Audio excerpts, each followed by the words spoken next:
আসসালামু আলাইকুম রহমতুল্লাহ। আশা করি সবাই ভালো আছেন। তো ফেসবুকে একটা পোস্ট দিয়েছিলাম আমি যে আমার মায়ের হাতের তৈরি একটি চপ।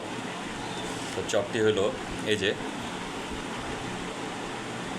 তো এই চপটি আসলে গোস্তর চপ না, বা আলুরও কোনো চপ না, বা মাছেরও কোনো চপ না।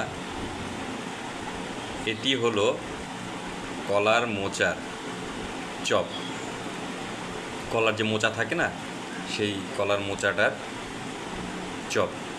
আম্মা কী কী দিয়ে যে এটা তৈরি করে, এতই মজা হয়, মানে অকল্পনীয়, অবিশ্বাস্য।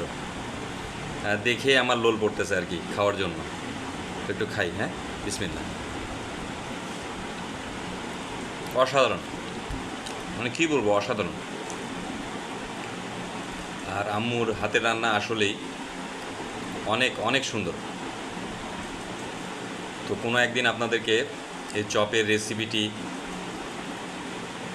আম্মুর কাছে নিয়ে দেখাবো।